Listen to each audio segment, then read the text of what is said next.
jefe del departamento y pues ha estado apoyando al departamento desde hace un tiempo. Hay unas fotografías donde se ve cómo está el profesor tomando cursos hace algún tiempo, es muy interesante. Entonces, pues adelante, profesor, continuemos con el curso. Continuamos entonces la charla anterior, en la cual pusimos conceptos de cálculo de varias variables en el lenguaje de las formas diferenciales, ¿no?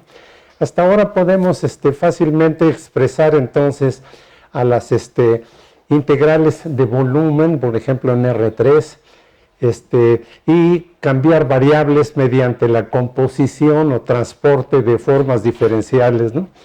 Entonces, en el lenguaje usual tenemos el valor absoluto del determinante de la matriz jacobiana para poder evaluar la integral de volumen en un en un conjunto A que está en R3 o Rn en general, ¿no? Y esto usando el producto cuña, entonces podemos recuperar las propiedades de la determinante, en este caso de la matriz jacobiana, pero podemos ir mucho más allá, ¿no? Entonces, las integrales de las formas diferenciales alternantes las podemos hacer usando simplejos diferenciables. No sé si en la plática del profesor Jicotencatl en topología algebraica vieron a los simplejos singulares y cómo se triangula mediante triángulos o tetraedros en un espacio, ¿no? Entonces nosotros preferimos, en lugar de los tetraedros, van a ser los n bloques compactos, ¿no?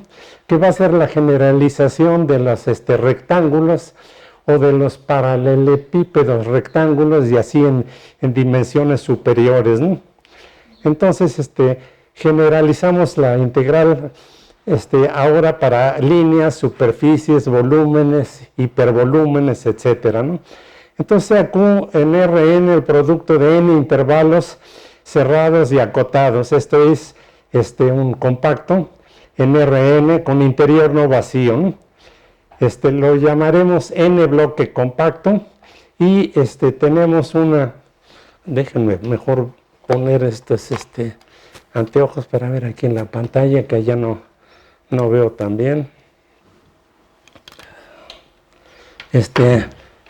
Tenemos un n bloque compacto, llamamos ahora las variables T1 a Tn en Rn, el vector T de posición entonces, y tenemos una transformación en Rm, que llamo F y tiene m componentes, F1 a Fm. Entonces consideramos las siguientes ternas, que después vamos a hacer la clase de equivalencia de dichas ternas, y tenemos dos n bloques compactos, Q y Q' en Rn, ¿no? La variable ahí de la coordenada son las T's, ¿no? La transformación P de Q' en Q se llama una transformación paramétrica cuando P es biyectiva, P y P-1 son continuamente diferenciables, o sea, como un cambio de coordenadas, ¿no?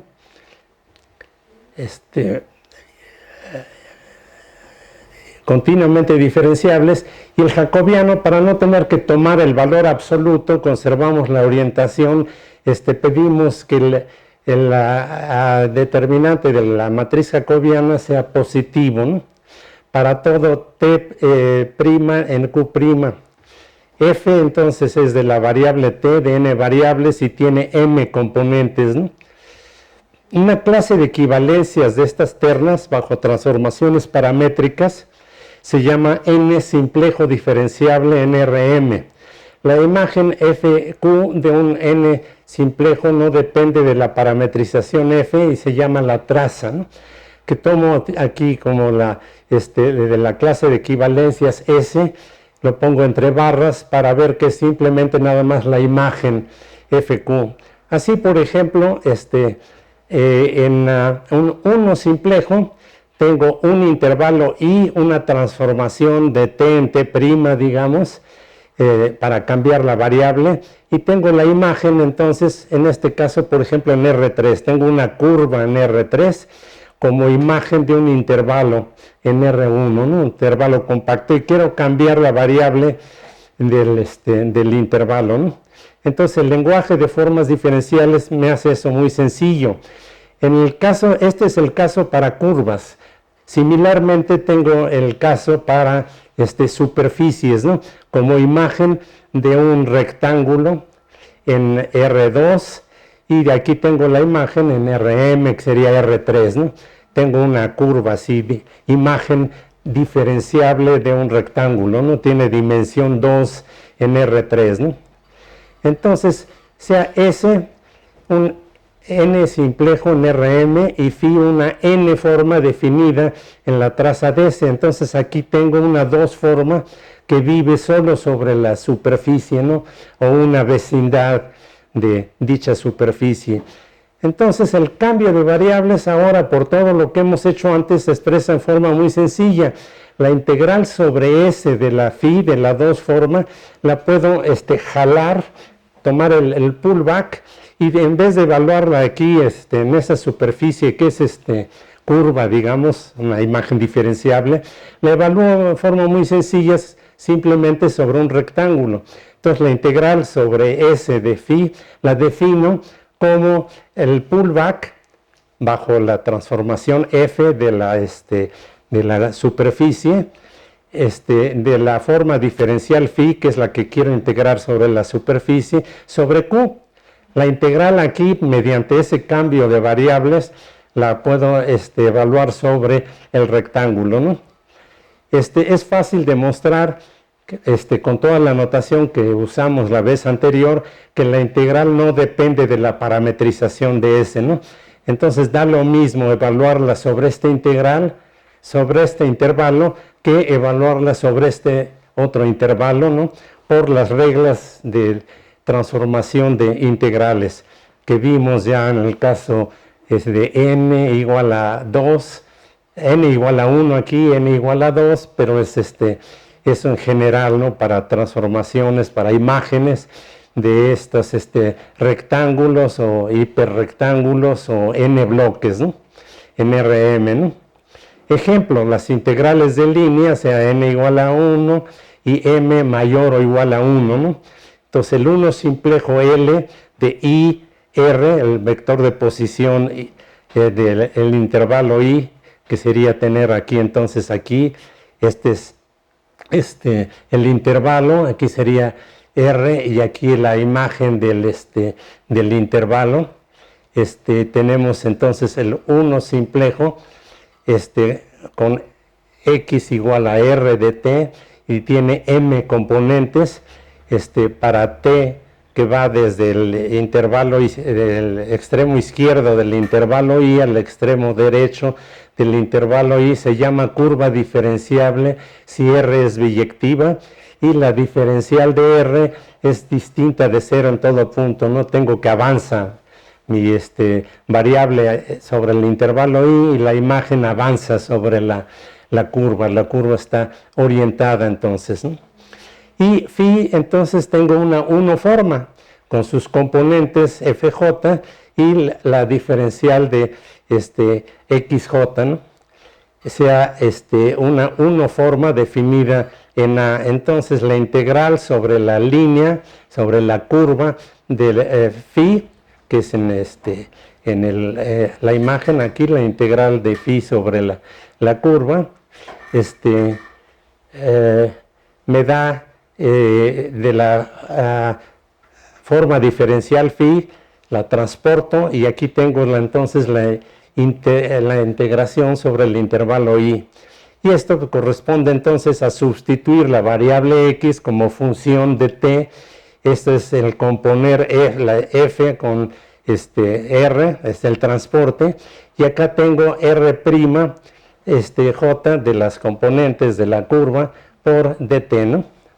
Una sola variable. Entonces, si interpretamos phi como un campo vectorial, con componentes f1 hasta fm, se tiene que la integral de esta sobre esa curva de ese campo vectorial queda F1 de X más y así hasta Fm de XM, ¿no? Y eso se denota usualmente como la composición del vector F de posición por el vector que me traza la curva, que es dr, ¿no?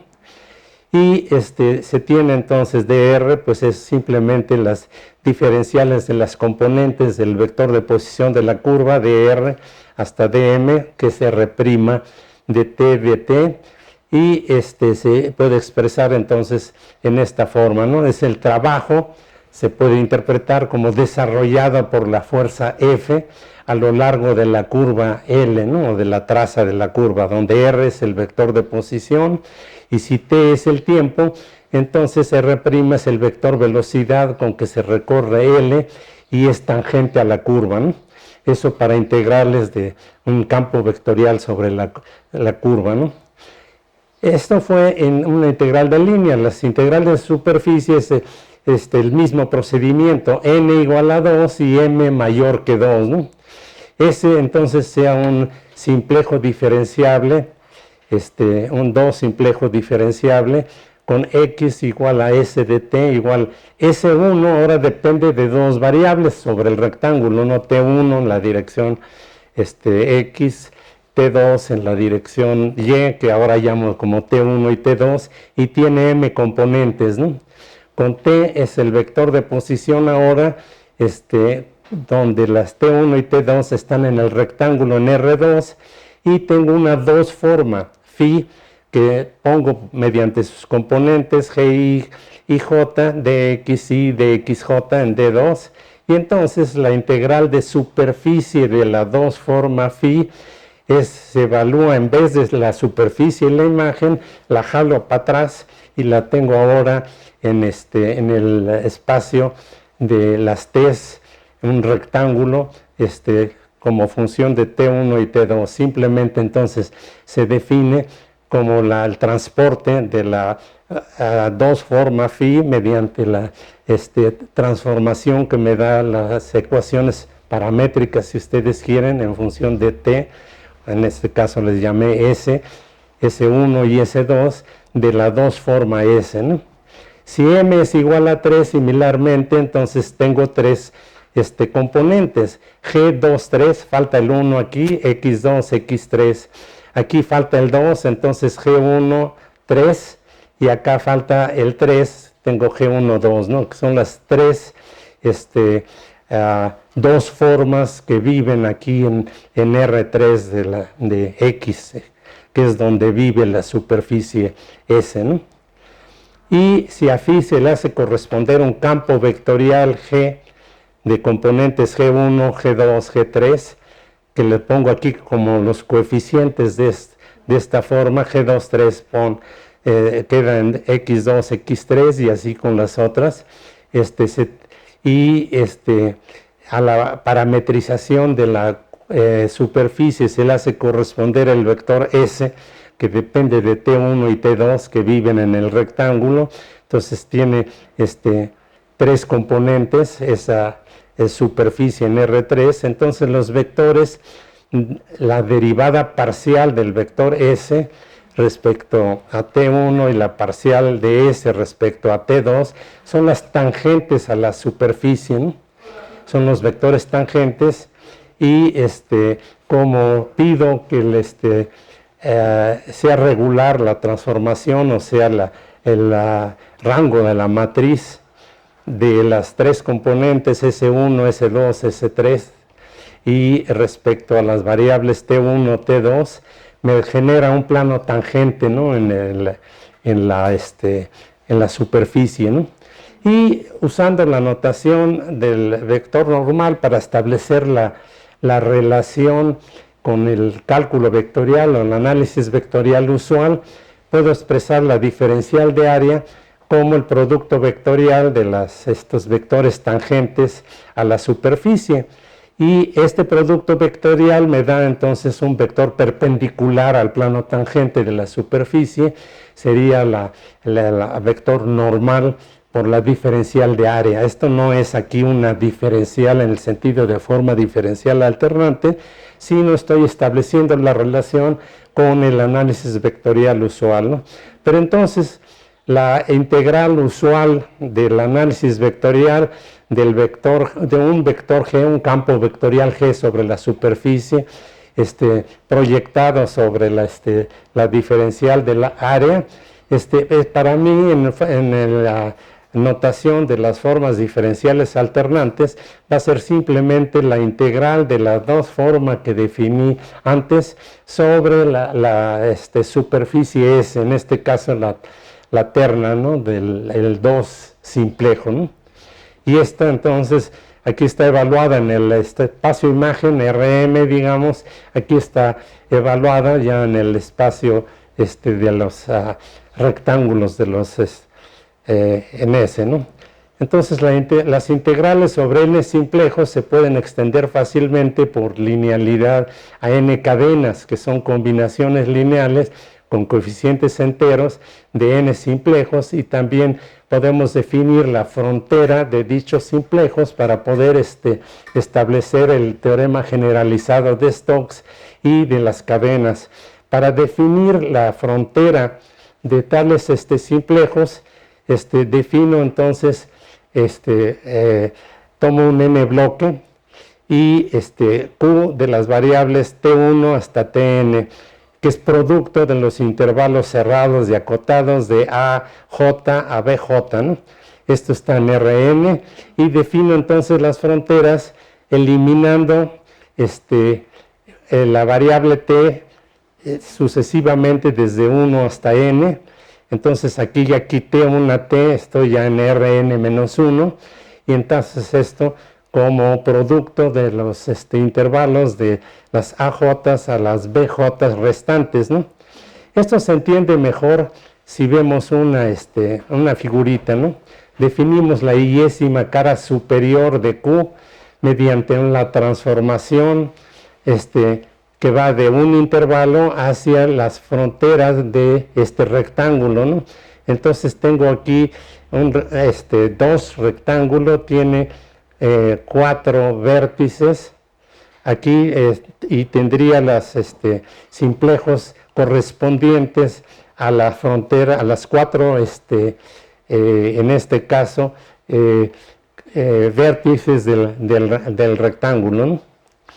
La frontera entonces topológica de Q sería la unión de las caras inferiores, que son estas dos, la primera cara inferior, la segunda cara inferior, la primera cara superior, la segunda cara inferior, es la unión de las trazas de los simplejos correspondientes a estas ternas, que son las transformaciones de intervalos en estos segmentos de rectas, ¿no?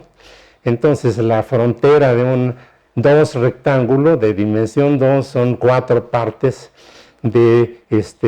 son de dimensión 1, ¿no? La frontera topológica es simplemente cuando se tiene aquí la imagen de los intervalos, ¿no? Pero para tener la frontera orientada tengo que orientar las fronteras superiores en sentido positivo y las inferiores en sentido negativo, ¿no? Perdón, la inferior aquí en sentido positivo, la superior aquí en sentido positivo, y luego las siguientes caras en sentido negativo. Tengo entonces que voy alternando los signos, y tengo que descompuse a la frontera de Q en una suma de 4 fronteras aquí con la orientación correspondiente, ¿no? Entonces la frontera orientada se define como la frontera de Q es la suma de 4 pedacitos, en este caso de n igual a 2, con sus signos correspondientes, ¿no? Y el teorema de Stokes para n bloques me queda simplemente expresado en la siguiente forma. Tengo una n-1 forma Q, donde Q es un n bloque, ¿no? Y quiero integrar a la forma n-1, q en la frontera de q, que es de dimensión n-1, así como la dimensión aquí es 1 del 2 rectángulo.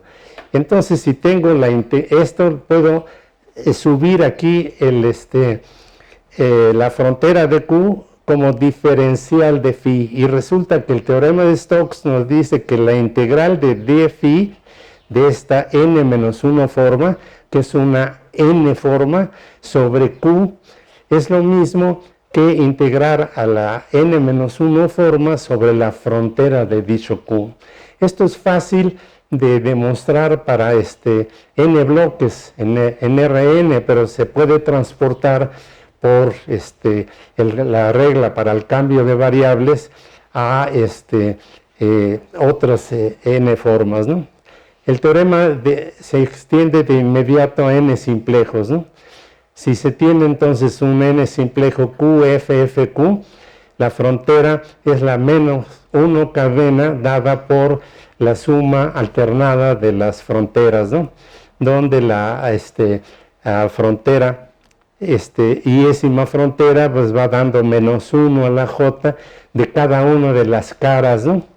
Y aquí está transportada de manera que está la imagen del n-1 bloque, donde ya suprimí una de las variables, ¿no? Y la frontera de ese entonces queda expresada la iésima frontera en esta forma, ¿no? En esta forma puedo establecer el teorema de Stokes para simplejos, ¿no? Los detalles, como mencioné en la conferencia pasada, pueden encontrarlos, los van a encontrar próximamente en la página del departamento, en mi página, los apuntes correspondientes a las demostraciones de estas propiedades, de estos teoremas que estoy enunciando, ¿no? Entonces, S un n simplejo en Rm, F pido que sea 2 veces continuamente diferenciable, phi una n-1 forma una vez continuamente diferenciable en una vecindad B de la imagen del n simplejo, ¿no? Entonces, tengo que, para integrar n-1 formas en fronteras de simplejos, simplemente puedo subir aquí la frontera como diferencial de la phi, ¿no? O recíprocamente, la diferencial de phi integrada sobre S es igual a la integral de phi integrada sobre la frontera de S, ¿no? Entonces doy unos ejemplos muy rápidos para relacionarlo con el teorema de Green en el plano, que se estudia en análisis vectorial o en cálculo de varias integración de varias variables, y tengo entonces una transformación de U y B, un rectángulo, por ejemplo, una 2 forma, que sea biyectiva sobre su imagen y regular también, ¿no? Que su determinante sea distinto de 0. Entonces, d phi, aquí uso las reglas que tuve antes, es dg1 en dx por dx más dg1 en dy por dy, ¿no? Que entonces tengo aquí que la d phi me va a dar la dx cuña dy dg2 dx, y ordenando ahora las dx y dy, tengo que aquí es signo negativo, ¿no? Entonces la integral de d phi en S, en mi lenguaje de las formas, queda en el lenguaje usual de de cálculo diferencial e integral de varias variables, usando la fórmula conocida de Green en esta forma, ¿no? Es la integral de d phi sobre la f de q. Entonces simplemente recupero aquí la phi original, queda g1 de x más g2 de y, ¿no? Este fue el teorema de Green en el plano, en el lenguaje de las formas diferenciales alternantes. Similarmente, tengo en el teorema de Gauss con una 2 forma, con coeficientes como arriba, S una imagen biyectiva irregular de una paralelepípedo rectángulo, un 3 bloque en R3, y tengo una dφi que está dada por la suma, el gradiente de hecho, de la suma de las dg1 en dx1 y así hasta dg3 en x3 de las producto cuña de las tres diferenciales de las variables, ¿no? Entonces, la divergencia de este campo G por las dx, dx1, dx2, dx3 me da una 3 forma, y igual que tenía aquí para dos variables, tengo ahora para 3 variables la diferencial de phi, la integro ahora sobre S. Aquí S tiene dimensión 3, aquí S tenía dimensión 2, ¿no? Y es simplemente como se expresa en análisis vectorial, la divergencia del vector G, evaluada diferencial de volumen en R3, simplemente bajo la D de aquí y le tomo la frontera en S, queda la phi solita y acá la frontera de S, ¿no? Y esto sustituyendo entonces la forma phi me da aquí en esta forma, y al sacar la diferencial de esto me da el campo vectorial G producto escalar por la diferencial de área de la frontera del 3 bloque, ¿no? Si n es igual a 2 y m es igual a 3, tenemos el teorema clásico de Stokes, que nos dice que si tengo una 1 forma y saco su diferencial, me da una 2 forma de esta manera, porque aquí tengo que sumar a las derivadas parciales de G1 respecto a x1, x2 y x3 y poner entonces las Ds correspondientes. Resulta que entonces tengo una repetida y me da la suma de las derivadas de dy aquí y dz, y dx desaparece con la dx que tenía para G1, ¿no? Y entonces tengo que la diferencial de phi con nuestras reglas de diferenciación que ya tenemos nos va a dar que es el rotacional. Aquí reconocemos que es lo que en análisis vectorial se define como el rotacional del campo G con componentes G1, G2 y G3, y la integral sobre la superficie del rotacional por la diferencial de área se expresa como en el teorema clásico de Stokes como G producto escalar de este vector por la diferencial de área, que es el vector perpendicular, ¿no?, a la superficie, ¿no? Para generalizar esto a dimensiones superiores y poder establecer esto más fácilmente, aquí dije que era el rotacional, pero para poder demostrar estas fórmulas muy fácilmente, se introduce el llamado operador estrella de Hodge, y podemos aplicarlo a las fórmulas del análisis vectorial, ¿no? Entonces definimos un operador de las k formas en el complemento de las n menos k formas por extensión lineal a partir de su acción sobre k formas elementales. Esta no es la forma más general de introducirlo, pero es la más sencilla para fines de cálculo, ¿no?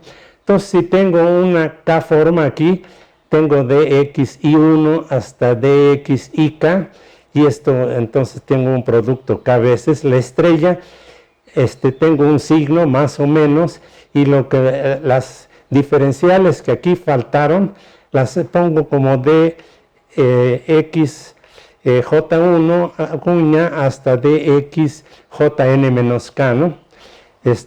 Para todas las i's, aquí todas las j's en esta segunda parte, en esta estrella de esta primera parte, son distintas de las originales, ¿no? y esto es para todo R distinto de K y toda S de 1 a N menos K, de manera que aquí tengo las dx faltantes en este K producto, ¿no? De manera que si expreso una phi forma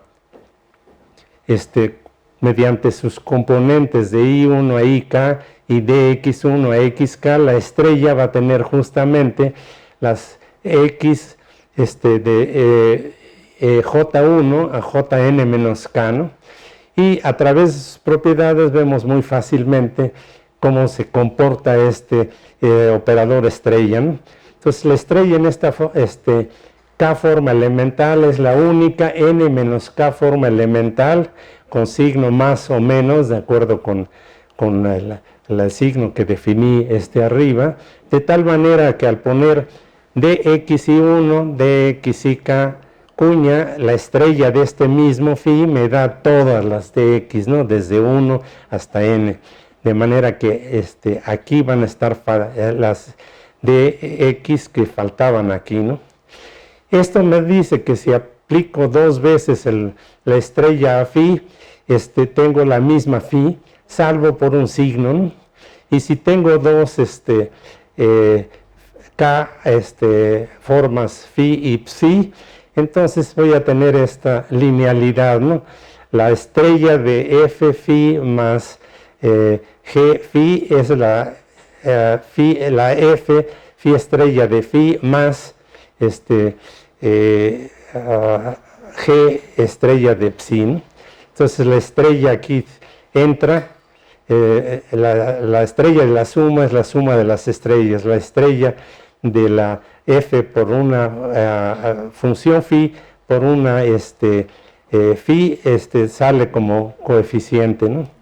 Los ejemplos para n igual a 3 tenemos que si f es una cero forma, o sea una función, entonces estrella de la función me rellena todas las como aquí no había, en la f no había ninguna dx, me pone a todas las dx, ¿no? Sería la forma de volumen en R3, ¿no? Y estrella de estrella me da el signo que es la identidad, ¿no? Si alfa es una 1 forma, entonces la estrella de alfa es, aquí en la A1 le faltó la x2 y x3, ahí está, ¿no?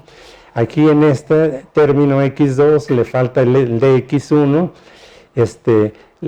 queda la A2 por dx3 dx1, y aquí le falta este es 3, queda entonces que falta la dx1 cuña dx2, y nuevamente es estrella de estrella, es la identidad de A es A también, ¿no? Para B una dos formas, entonces beta, si tengo la phi de antes, entonces aquí tengo B1, me falta solo la dx1, ahí la pongo, aquí me falta solo la dx2, ahí la pongo, y aquí me falta la x3, se la pongo a la B3, ¿no? Nuevamente estrella de estrella da B, beta, da la identidad en este caso, ¿no?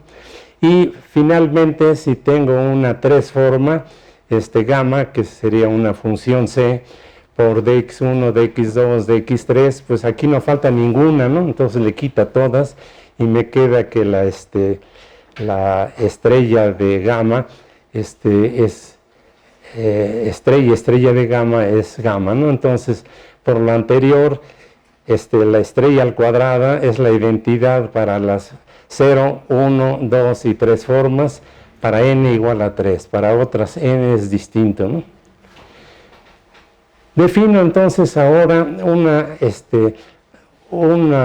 operador que me va a permitir moverme libremente de el análisis vectorial a análisis de formas diferenciales alternantes, ¿no? Si A es un abierto o un n bloque compacto, nRn, y tengo una 1 forma de 1 sobre ese A, entonces definimos la vectorización como B de esa 1 forma, extraigo aquí los componentes los coeficientes de las dx y formo un vector que llamo u, que es de u1 a un, ¿no? Es un campo vectorial en A, ¿no? Y si tengo un campo vectorial en A, entonces con los componentes de ese vector formo una unoforma, ¿no? Poniendo entonces las componentes del campo vectorial como coeficientes de las dx correspondientemente, ¿no? Entonces tengo que transformar un vector a una forma mediante b a la menos 1 y luego transformarlo de regreso en el campo vectorial me da la identidad. Similarmente, si parto de una unoforma, formo un campo vectorial B y luego vuelvo a recuperar la forma, me vuelve a dar la identidad, ¿no? Entonces b a la menos 1 de u es igual a u, y aquí en una forma obtengo lo mismo cuando pongo b y b a la menos 1, ¿no? Entonces la relación con las fórmulas del análisis vectorial a las fórmulas de las formas diferenciales alternantes, tenemos lo siguiente. Si tengo A, un abierto, un n bloque compacto en R3, se puede hacer similarmente para Rn, y una función f a valores reales definida en el abierto A y un campo vectorial en el abierto A con componentes U1 a U3, que sean diferenciables, basta que sean una vez continuamente diferenciables. Tengo que el gradiente de f se expresa como la vectorización de la diferencial de f. El rotacional de u, que es una fórmula más o menos complicada con determinantes, etcétera, es simplemente tomarla, pasarla al campo vectorial u a una unoforma, sacar la diferencial de esa unoforma, sacarle su estrella y luego regresarlo acá como campo vectorial, ¿no? Entonces el rotacional es b a la menos 1 de estrella b, ¿no? La divergencia de b similarmente es pasar esto a una forma, sacarle su estrella, sacar su diferencial y con la estrella regresarlo a la vector, que quedaría un cero vector, que es la divergencia del vector 1. Y los teoremas son los siguientes: si f y g son funciones, u y b son campos vectoriales diferenciables, entonces todas las fórmulas del análisis vectorial quedan traducidas mediante las formas diferenciales alternantes en la siguiente forma, ¿no? El gradiente del producto de dos funciones, tengo por análisis vectorial es esto: el rotacional de una función por un campo vectorial u, me dice el análisis vectorial que tiene esta forma, ¿no? Donde x es el producto vectorial, aquí está cruz, ¿no? La divergencia de una función por un campo vectorial, pues es el gradiente de la función, y acá la divergencia del campo vectorial, ¿no? Donde aquí el punto es el producto escalar de vectores, aquí arriba fue el producto vectorial de vectores. También sabemos por análisis vectorial que el rotacional del gradiente de una función es 0 y la divergencia del rotacional de un campo vectorial es 0, ¿no? Entonces todas estas fórmulas se demuestran en análisis vectorial, primero por ejemplo en R3, y luego se hacen cambios de coordenadas a coordenadas cilíndricas, a coordenadas esféricas, y entonces estas fórmulas que parecen aquí muy sencillas en el análisis vectorial quedan bastante complicadas, ¿no? Por este cambio de variables, ¿no? Pero para nosotros, con el lenguaje de las formas diferenciales alternantes, queda algo muy sencillo, y las integrales de línea, pues simplemente es el campo vectorial u, lo transformo en una forma diferencial, la integro de línea, y eso me da la definición usual de integrales de línea, ¿no? En el caso de análisis vectorial se usa en la definición dos veces la métrica de R2. En cambio aquí con formas diferenciales alternantes no tenemos que preocuparnos por la métrica, queda definida de manera invariante, ¿no?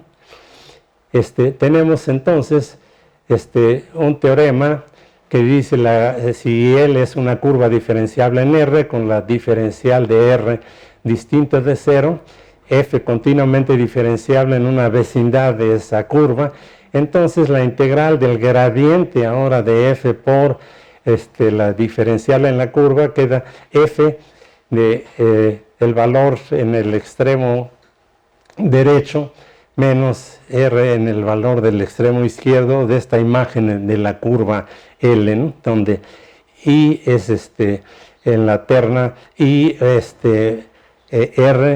de I, ¿no? La observación es que si tengo un cero simplejo, entonces por medio de transporte puedo definir entonces la integral de la forma phi sobre la frontera de L, simplemente queda el valor de la phi en el extremo superior menos phi en el extremo inferior, ¿no? Ya en vez de hacerla en la imagen, en la curva, la jalo y la tengo en un intervalo, ¿no? Y similarmente se hace para el producto escalar de un campo vectorial 1 con la diferencial de área en una 2 simplejo, ¿no?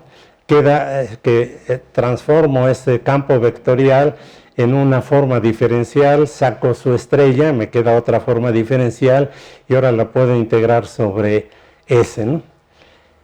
La definición vectorial entonces para este producto escalar de campos vectoriales usa también dos veces la métrica. En cambio, puedo yo, mediante las formas diferenciales alternantes, hacer una definición invariante bajo dichos cambios, ¿no? Similarmente, el rotacional de un campo vectorial, producto escalar con la diferencial de área, que se expresa en esta forma por los teoremas anteriores, lo puedo yo demostrar simplemente aplicando mis fórmulas que tuve arriba para la divergencia, el rotacional, etc.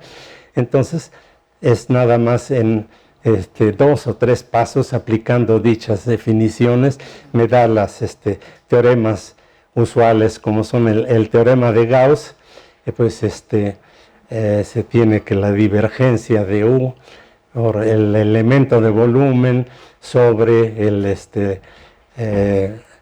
la traza del volumen del 3 simplejo S se puede expresar mediante la integral en la frontera de esta manera. La demostración se hace así en 2 líneas, ¿no? Simplemente poniendo las definiciones que hice antes para la divergencia, como B menos 1 estrella, sacar la diferencial y luego tomar otra vez la estrella, ¿no? En esta forma me queda que esto de aquí a la derecha es igual a lo de la izquierda, simplemente pasando a las fórmulas de la forma diferencial alternante, ¿no? La aplicación a las ecuaciones de Maxwell es igual de fácil hacer, ¿no? Veamos cómo se ven en el lenguaje de las formas diferenciales alternantes las ecuaciones de Maxwell. Al vector intensidad de campo eléctrico E le asociamos una 1 forma que denotamos usando la notación por E, ¿no? E queda una 1 forma. Este era un campo eléctrico E como vector, lo paso a la forma diferencial alternante, la 1 forma E1, E2, E3 con dx1, dx2, dx3.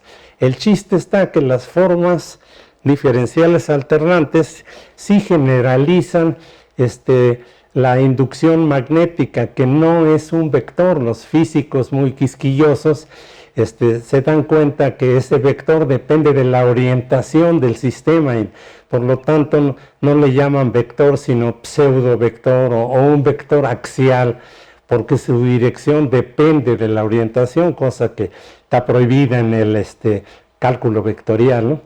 Pero la inducción magnética entonces no es en realidad un pseudovector, porque su sentido depende de la orientación del sistema de coordenadas. Le asociamos una forma que aquí ya tiene implícita la dos formas, la orientación del espacio, ¿no? Simplemente tomando B a la menos 1 de este campo pseudovectorial que llamamos B, ¿no? Entonces la divergencia de B es 0 y el rotacional de E igual a menos la derivada respecto al tiempo del pseudovector B, que son las ecuaciones de Maxwell, se expresan de esta manera por formas diferenciales alternantes, ¿no? Entonces ya no tengo que usar la divergencia ni el rotacional para la ecuación de Maxwell, sino simplemente la diferencial de estas dos formas es 0 y la diferencial de 1 forma es menos B, que es la dos formas de inducción magnética, ¿no? Similarmente asociamos una 1 forma, pasando a formas diferenciales al vector intensidad de campo magnético, y las dos formas de al desplazamiento eléctrico es utilizando nuestras fórmulas de arriba y la densidad de corriente eléctrica. Entonces vemos que las formas, la forma de la ecuación de Maxwell, divergencia de D igual a 4 pi rho y rho del rotacional de la intensidad de campo magnético, que esta es la forma clásica de la ecuación de Maxwell, queda simplemente como la diferencial de D es igual a la estrella de 4 pi rho y dH es igual a 4 pi entre C de J más 1 en la derivada de D respecto al tiempo. Ahí hay un puntito que casi ni se ve, ¿no? Entonces, las ecuaciones A y B con formas diferenciales alternantes son invariantes respecto a transformaciones diferenciables de coordenadas o difiomorfismos, lo cual tiene un profundo significado físico, ¿no? Ya Einstein insistía en que las fórmulas no deben de depender del sistema de referencia que se utilice para describir el fenómeno físico, ¿no? Entonces la forma diferencial alternante nos permite expresar esta invariancia respecto a transformaciones diferenciales de coordenadas, no depende ya de las coordenadas, ¿no? También es fácil tratar la invariancia relativista de las ecuaciones de Maxwell, y a partir de las ecuaciones anteriores se puede definir a las formas, deducir las soluciones a este tipo de ecuaciones, las de Maxwell y otras, utilizando lo que se llama el lema de Poincaré, ¿no? Que damos aquí ya sin demostración. Un conjunto A en Rn se llama estrellado cuando existe un punto dentro de este conjunto A tal que cualquier otro punto X', aquí tengo A, conjunto en Rn, tal que el segmento de recta de este centro aquí, de este X0 hasta X, queda completamente contenido en este conjunto estrellado, ¿no? Entonces se ve algo así, que es una generalización de un convexo, ¿no? Es un poco más general que convexo. Y este lema de Poincaré nos dice que si A es un abierto y estrellado y phi una K forma en A, tal que su D phi es 0, entonces existe un potencial del cual se puede, D phi es un potencial tal que toda psi, toda phi en dk puedes con d phi igual a 0, entonces existe un potencial psi tal que phi se puede expresar como la diferencial, ¿no?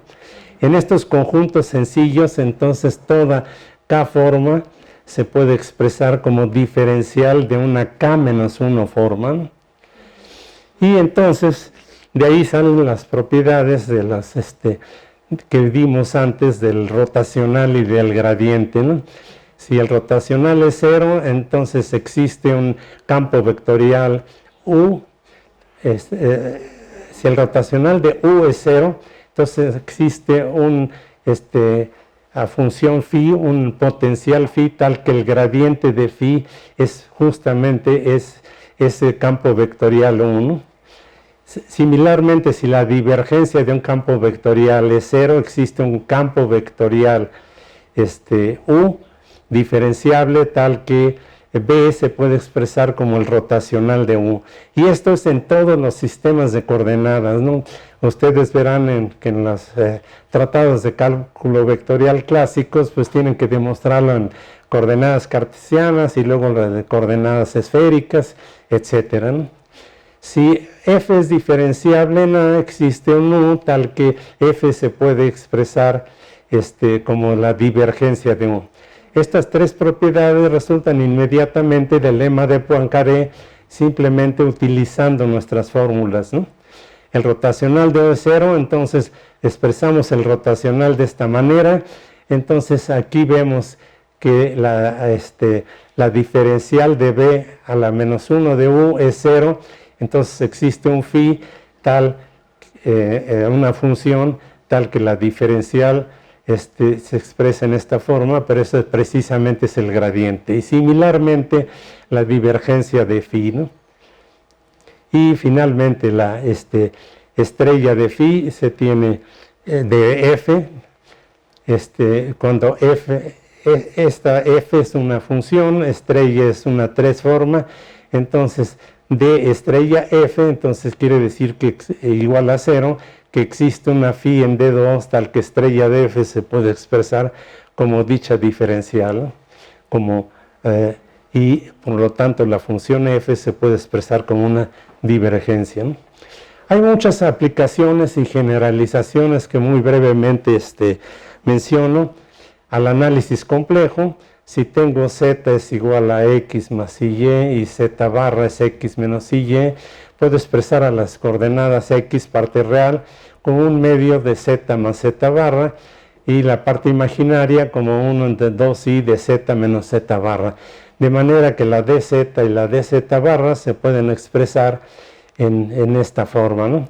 Aquí falta la diferencial de la x, ¿no? Entonces, si A es un abierto o dos bloques, puedo expresar este vector columna du mediante matriz expresada por dx y dy, pasa de parte real y parte imaginaria en las diferenciales a las diferenciales de u y de b, ¿no? Entonces, expresando a una función f y su diferencial de esta manera con nuestro lenguaje que se aplica directamente a formas diferenciales alternantes, tengo que puedo definir una derivada respecto a z y una derivada respecto a z barra, y entonces la diferencial de la función compleja se puede expresar en función de las diferenciales ahora complejas en lugar de dx y dy, dz y dz barra, ¿no? De manera que la diferencial se descompone en dos diferenciales, ¿no? Parcial, una real, digamos, y otra complejo conjugada, ¿no? Y la expresión de que una diferencial de f es lineal compleja se expresa simplemente como df en dz barra igual a 0, lo que equivale a esta ecuación, y por lo tanto se tienen separando en parte real y parte imaginaria las famosas ecuaciones de Cauchy-Riemann para una variable compleja, ¿no? Y el teorema de Stokes entonces se demuestra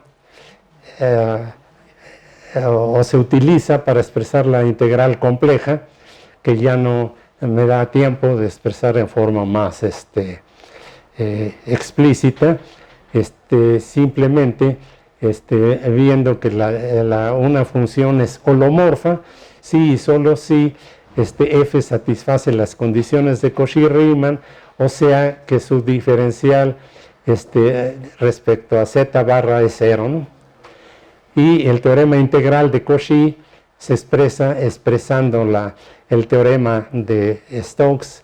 Aquí teníamos d de f de z de z, la d de aquí la paso a la frontera, entonces la integral en la frontera de una función holomorfa me da 0, ¿no? Otra consecuencia sencilla de las notaciones anteriores es que el laplaciano se puede expresar como un cuarto de la diferencial parcial respecto a z y z barra, ¿no? En variedades diferenciables reales y complejas puedo desarrollar por esta invariancia respecto a los cambios de coordenadas de las formas diferenciales alternantes, puedo definir módulos y anillos de cohomología, porque d cuadrada es igual a 0, se puede tener una sucesión de las diferenciales, que es la 0 diferencial, tomo la diferencial, me da la 1 formas, aquí las 2 formas y así llego hasta las n formas. Entonces tengo una cadena ahí al tomar siempre la diferencial de la anterior, y la última, cuando ya me paso de la dimensión, me da 0. Entonces esta sucesión da origen a los llamados grupos de cohomología, porque si existe una forma, llamo una forma phi cerrada, al subespacio que consiste de las formas cerradas en dk. Si existe una forma psi tal que puedo expresar a phi como d psi, entonces decimos que phi es exacta y observamos que una forma exacta es también cerrada porque d cuadrada es igual a 0. Y así podemos tener entonces un cociente de las cerradas respecto a las exactas en esta forma y definir los espacios llamados grupos o módulos de cohomología de de Rham en variedades diferenciales, ¿no?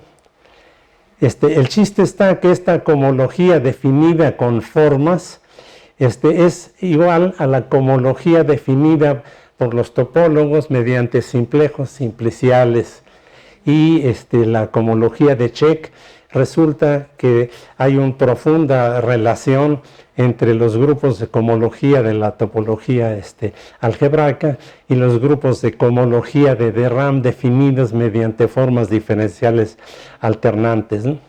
Para terminar, entonces menciono qué posibles generalizaciones puede haber. Así como se puede pasar del espacio vectorial de R al espacio vectorial Rn, y poner a las reales como subespacio de los complejos, puedo considerar a las, subir a considerar 2 o n copias de el espacio de los complejos, espacio vectorial de los complejos, ¿no? Y obtener espacios vectoriales ahí. Y ahí puedo tener formas diferenciales alternantes. De los complejos puedo ir a los cuaternios de Hamilton, y se me acaba el tiempo. De los cuaternios ya no son conmutativos como los complejos, tienen ciertas reglas para la base. Puedo pasar a los octonios que ya ni siquiera son asociativos, y de aquí a las álgebras de Cayley-Dixon, ¿no? O puedo pasar a las álgebras de Clifford, CL2 o CLN, que son antisimétricas, pero esas sí son asociativas. Y puedo hacer cálculo diferencial en todos estos espacios, ¿no? Que tienen aplicaciones, por ejemplo, de los cuaternios o de las álgebras de Clifford, pueden expresarse generalizaciones de las fórmulas del análisis vectorial, ¿no? Y esto es definiendo propiedades de las bases, ¿no? Entonces se puede hacer análisis sobre espacio, sobre álgebras de Clifford, definiendo operadores diferenciales ahí y sus conjugados, y tengo la generalización no asociativa del teorema de Stokes, ¿no? Que se ve en esta forma, ¿no? F por la diferencial aplicada a una función, F y G son ahí funciones, y como esto no es conmutativo, tengo de tener que el producto entre F y G en estas álgebras, evaluada en la diferencial, se expresa en esta forma. Ya tengo dos dos términos, uno la D diferencial aplicada por la izquierda y otra D aplicada por la derecha, pero se parece mucho la primera por la derivada de la segunda, más la segunda por la derivada de la primera, ¿no? Entonces, la diferencial se puede expresar en esta forma similar a las diferenciales para el caso de variable compleja, ¿no? Bueno, preguntas para el profesor. ¿Dudas, comentarios? De la primera parte, o sea, hasta antes de variable compleja de esta conferencia, como les dije, van a poder consultar en mi página próximamente las demostraciones, ¿no? Entonces, completas, ¿no? ¿Sí? Dijo que este era un monocurso de formas diferenciales. ¿Perdón? Dijo que bueno, esta primera parte, bueno, no sé, era un nanocurso de formas diferenciales, pero que se sigue viendo después. O sea, hay como un curso completo en la licenciatura de formas diferenciales, pero que ven después. Se puede. Después de este curso, ¿qué sigue? O sea, Pues análisis de Clifford, por ejemplo. Análisis complejo y variedades complejas, o en la generalización, que al final es análisis en álgebras de Clifford, ¿no? Aquí, ¿Se puede relacionar con cuál es la relación que existe con el álgebra exterior? Son las álgebras de Grassmann, ¿no? Son lo que vimos al principio de las dos conferencias. ¿El lunes? ¿Cómo? ¿El lunes? ¿El lunes Sí, es la primera conferencia? sí, esa es álgebra exterior, ¿no? Es la parte de las álgebras de Clifford, ¿no? Bueno, ¿alguna otra duda? ¿No? Bueno, pueden bajar entonces, ¿sí? Porque es interesante, por ejemplo, estudiar análisis de Clifford. ¿Por qué es interesante estudiar análisis de Clifford? Hay hasta inclusive un libro de análisis de Clifford y aplicaciones a ingeniería, por ejemplo. Y a física teórica no se diga, ¿no? Los físicos siempre están desesperados por encontrar estructuras matemáticas, primero que no son, por ejemplo, conmutativas. Inclusive ahora que no son asociativas, etcétera, para poder expresar sus modelos de la física, ¿no? El profesor Vladislav Kravchenko usa análisis de Clifford para hacer sus análisis espectrales en los reales.